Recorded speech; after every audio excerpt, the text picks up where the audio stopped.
Dracula. Well, the Angel of Death sure has his hands full, but as Professor Van Helsing said, this is only the beginning. Lucy and her mother will soon be buried together. In the meantime, the undertakers have worked hard to make the corpses look presentable. When Seward and Van Helsing go in to see Lucy, they're shocked by how gorgeous she looks. She is dead, right? Better bring in more garlic and a crucifix. A heartbroken Arthur arrives, fresh from his father's funeral, and says his goodbyes to Lucy. He's struck by her beauty and can barely believe she's dead. But Seward assures him that she is. Hey team, just a reminder, if you like this video, please hit the subscribe button and ring the notification bell. It really helps the channel out, and our next upload could be on something taught in your next class. Thanks, and back to the video. That evening, the men dine together, and Van Helsing makes a solemn request. Will they keep trusting him into the dark days ahead? The men agree, so Van Helsing reminds them that they'll have to be brave. Now, let's see what the Harkers are up to. After Mr. Hawkins' funeral in London, Jonathan and Mina venture into the city for some sightseeing. All goes well until Jonathan freezes with fear. He sees the Count in broad daylight. Of course, Mina has no idea why the tall, thin man triggers Jonathan into a panic, but she quietly decides that it's time she read his diary. She must understand, once and for all, what happened to him in Transylvania.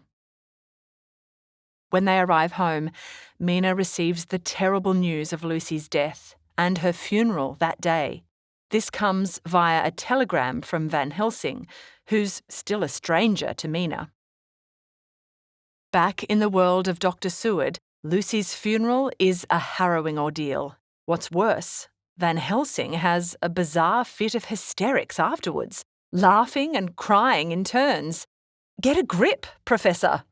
Van Helsing explains to Seward that, after the strain of recent weeks, it feels good to laugh. He grieves for poor Miss Lucy, but the irony of her solemn funeral cracks him up. Seward doesn't find it funny at all, and Van Helsing apologises sincerely. He means no offence. This weird mood only seized him because he knows the truth. A few days later, a London newspaper reports an alarming spate of attacks. Young children are being lured away by a woman they call the Bluffer Lady. The incidents have occurred at night on Hampstead Heath, near where Lucy is buried.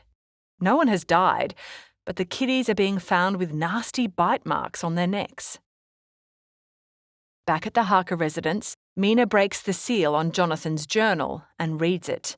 Wow, it's really distressing. Mina now has insight into Jonathan's trauma, but could it be true? Did he lose his mind before or after the events he describes? Then there's the tall, thin man who frightened Jonathan in London. What if he really is the man at the centre of Jonathan's nightmare? If that's the case, they have a solemn duty ahead of them, and Mina will make sure they're prepared. Her first task is to type up Jonathan's diary so that other experts can read it when the time comes. Mina then receives a letter from Van Helsing. He introduces himself and explains how he knows Mina through Lucy's diary and letters. Arthur, who's now in charge of Lucy's estate, has allowed Van Helsing to read all her documents and investigate her death. A great wrong has been done, and it's important that he visits Mina to talk about Lucy. So Mina replies directly and invites Van Helsing to come to Exeter the following day. At their meeting, Mina hands over a typed copy of her own diary. It describes everything she witnessed at Whitby and how Lucy fell ill. This is extremely useful to Van Helsing, and he's impressed by how clever, organised and honourable Mina is. If she or Jonathan ever need help, Abraham Van Helsing is at their service. Well, now that he mentions it, Mina desperately needs his help with Jonathan. It's all been such a strain on her that she finally breaks down. But Van Helsing assures her that he can help. Jonathan's suffering falls within the scope of his expertise. So, after lunch, Mina hands over the typed copy of Jonathan's journal. It's lengthy, so Van Helsing takes it back to his hotel to read. Later that evening, Van Helsing writes to Mina. He's read the journal and believes every word of it. It's all true. He's also convinced that Jonathan will make a full recovery. In the meantime, Van Helsing needs to speak with him. This is life-changing news. Mina summons Van Helsing to breakfast with her and Jonathan. They have much to discuss. It was self-doubt that had rattled Jonathan for so long, but his meeting with Van Helsing restores him. In fact, they decide to become lifelong friends. And when Jonathan finds out that Van Helsing is on to Count Dracula, he's all in. He gives Van Helsing all the paperwork relating to the Count's property deals in England. Even supervillains leave paper trails. On the train back to London, Van Helsing reads about the Bluffer Lady attacks. When he arrives, he seeks out Dr. Seward and shoves the newspaper under his nose. Children being attacked? Bite marks on their throats? Van Helsing wants Seward to put two and two together, but he struggles to think outside his rational box. So, Van Helsing slips into teacher mode. There are many wonders on Earth that baffle scientists. Vampire bats that drain cattle and sleeping sailors, animals with freakishly long lifespans, and Indian yogis who can survive underground burial for many weeks. So, was Lucy bitten by a bat? And the children? Seward is lost. Van Helsing is asking him to make a giant leap of faith, but all he can manage are tiny, logical bunny hops. Finally, Seward cries out for the answer. Who is biting the children? So Van Helsing lets him have it. It's Lucy. She's the predator. Seward is shocked and angered by Van Helsing's theory. He tried to break it to Seward gently, but in the end he had no choice. Van Helsing has spoken his truth, and now he's ready to prove it. First, they go to the hospital to visit Lucy's latest victim. The little fellow's injury is just as Van Helsing suspected, fresh puncture wounds on the throat. The doctor in charge supposes the child was bitten by an exotic species of bat. Yeah, right. After dark, they head to the Westenra family tomb. Once inside, Van Helsing busts open Lucy's coffin and voila! It's empty. Unfortunately, Seward only takes it as evidence that Lucy's body is missing. Perhaps it's the work of body snatchers. Obviously, Seward needs more proof. So they exit the tomb, separate, and wait. After a few hours, Seward sees a ghostly white figure moving among the trees. Then Van Helsing emerges with a child in his arms. Another victim.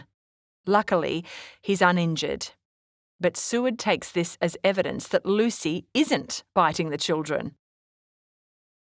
If Seward needs stronger proof, Van Helsing can deliver. They return to the cemetery in daylight and re-enter the tomb. When Van Helsing cracks open Lucy's coffin once more, there she is, like Sleeping Beauty. She appears more lovely than ever, even though she's been dead a week. Then Van Helsing pulls back her ruby red lips to show Seward her sharp teeth. Seward is at a loss to explain it, so Van Helsing spells it out. Lucy was bitten by a vampire, and now she is undead. This means we must cut off her head, fill her mouth with garlic, and drive a stake through her heart. Got it? Seward seems to be seeing the light. But Van Helsing won't kill her now. He wants a chance to explain everything to Arthur first. Naturally, when the men are assembled and Van Helsing lays it all out, Arthur is outraged. He feels duty-bound to protect Lucy from such a violation, but Van Helsing has an even higher calling. Finally, he convinces Arthur that he's only there to do good. In fact, Van Helsing is ready to die to help Lucy, undead though she is. All he asks is that Arthur come to the cemetery and see for himself.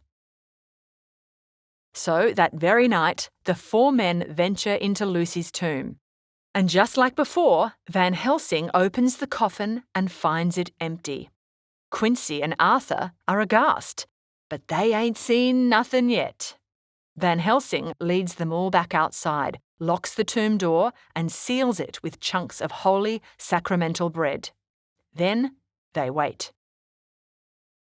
Soon enough, a ghostly white figure approaches, and she's clutching a child. The men gasp as they recognise the blood-stained face of Lucy Westenra. How evil she looks!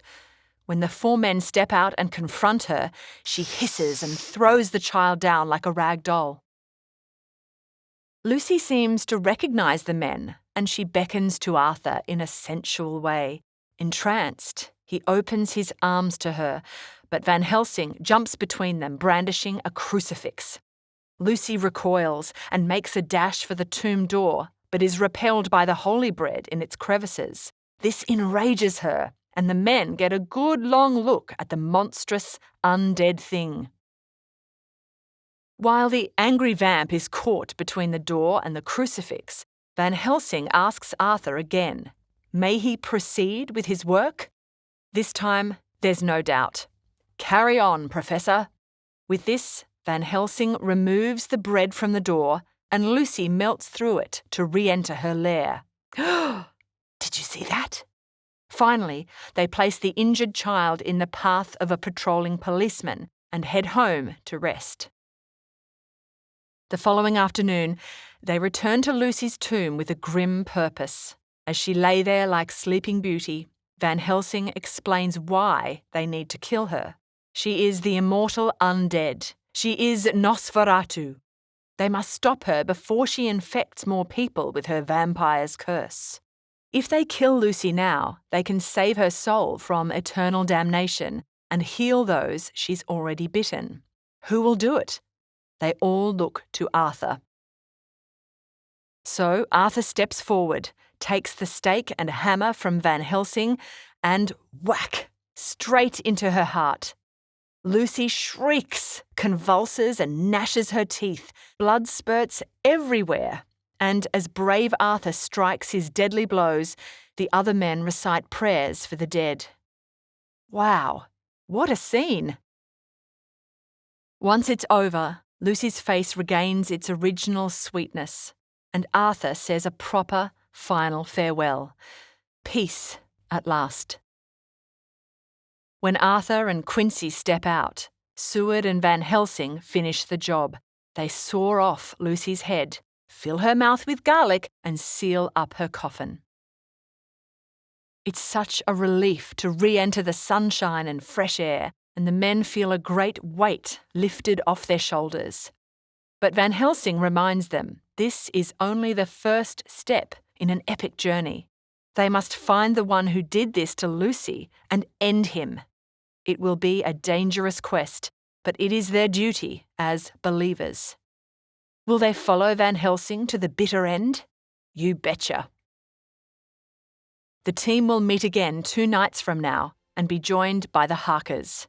What a squad! Dracula, we're coming for you.